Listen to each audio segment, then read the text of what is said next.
stood for Naval Communication Station. It was basically an outpost at Kodiak, and then you went up the Aleutian chain up to Adak and Attu. And if the Russians ever hit, they said they'd be coming down that line.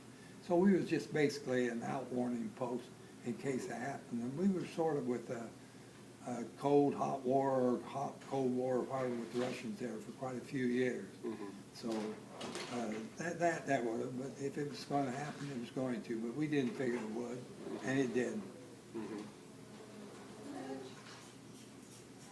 How did you guys entertain yourselves while at camp on your free time? What they do. How did you entertain yourselves on your free time?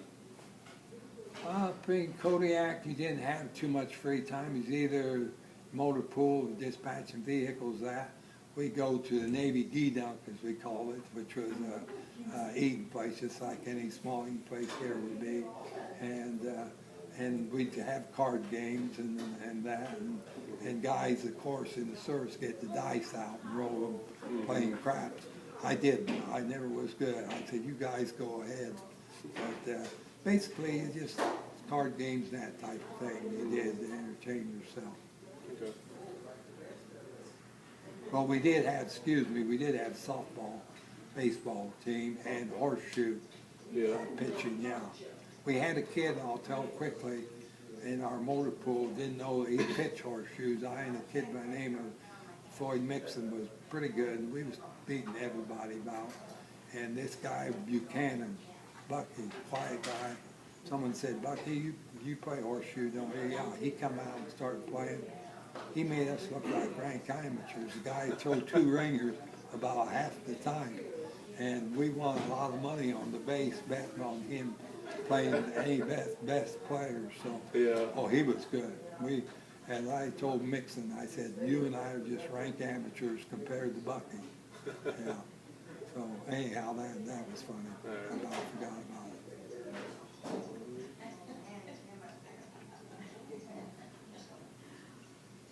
it. Did you keep a personal diary at all? Did you No. document any of your experiences? No, never did. Okay.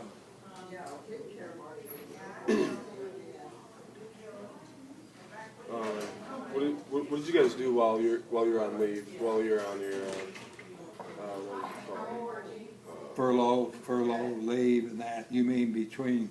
like we got to go out on the weekend and stuff like that? Or? No, we didn't. Up there was nowhere really to go. You had the weekend off, but didn't work most of the time except for watch duties, as they call them. I won't go in detail on that. But there was nowhere really to go up in Kodiak. There was a little town quite a ways away. We went once or twice, but it was there was no entertainment there. So basically, you sort of entertain yourself. Yeah. You spent the year and a half plus just sort of Just putting in your out time. pretty much. Yeah, hanging out and yeah. So. Okay.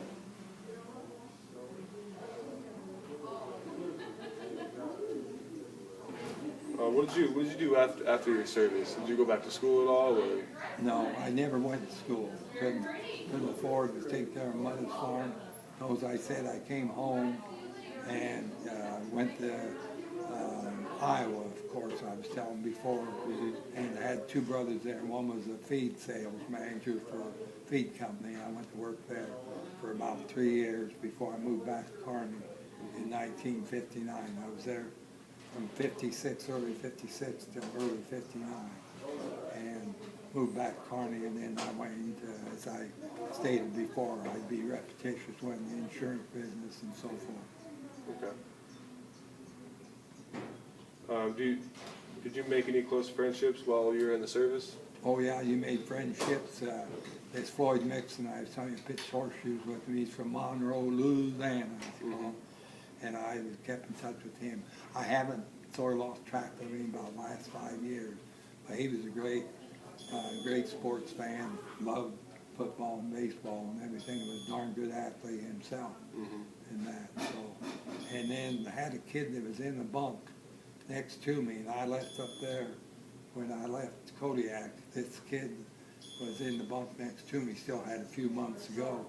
While I got home on leave, and one of the guys that bunked with him wrote and told me that he had suddenly, I think, had an aneurysm or heart attack, and died. And just a super nice guy, and I couldn't believe it. It's probably 22, 3 years old was all. Yeah. It's pretty young. And then you had your regular friends you knew in the service, but when you get out, you begin to sort of lose track of them Yeah. over a period of time. Yeah.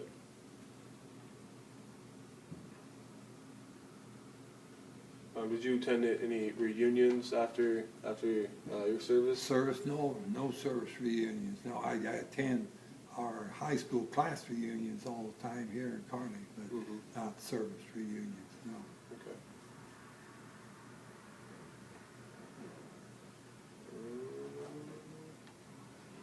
How did your service and experiences affect your life? I think it made me learn to appreciate civilian life. The military life is different, and that's if you're, you know, the type that can do that. I am not. I don't like to be regimented that much, but it taught you to stand on your own 2 feet. Because I went in, like I said, I was an old farm boy, off of the farm, take care of the farm. So it maybe grew me up in certain ways and made me understand certain things I didn't know before. And you wonder about yourself, what you can and can't do. I found out things that I could do that I wasn't sure maybe I could. But when it come time to do it, I could. Yeah. So it sort of matures you. Even though I turned 21 right after I was in the service. So I was older, most of them was 18, 19. Yeah, few 17-year-olds. Yeah. Yeah, and so I sort of felt sorry for some of the 17s because they had been away from home and they were sort of lost, and I tried to help them out. Yeah. Yeah. But anyhow, you know, I appreciate my service time, and I respect you. Maybe you was going to ask me, but I respect the military very much. We've got to stay strong. We know that. The Second World War, when it broke out, you know, reading any history of where we were a country that wasn't ready. It was obvious. But we've got to stay strong in that. And as far as our military strategy now, I don't always agree with it. There's certain parts I do, so I won't get into that. But some of it I think at times that maybe we'd be well enough just to leave those countries, some of them alone, because they've always fought. Them Far Eastern countries, it's somewhat a way of life with them at times. If they aren't fighting, they don't feel good.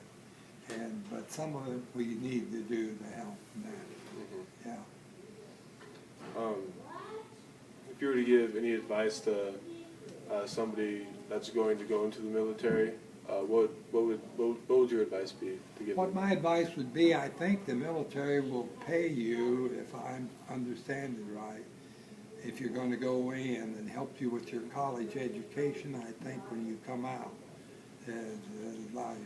And I would say this, whichever branch you went in, do as well as you possibly know how, enjoy yourself while you're in the experience, but also try to do everything and get into certain lines. When I was in, there wasn't as much technical type things. It was more basic things. And I think now there's enough, and good schools. The military has some awfully good schools. And if they don't have one technically, the Navy itself, they'll send you to a civilian engineering school or something like that. So I think there's a good life for someone who will go in the military and make it a career. Absolutely. I think that just about covers That about covers it all. everything. So yeah, Well, just turn this off real quick.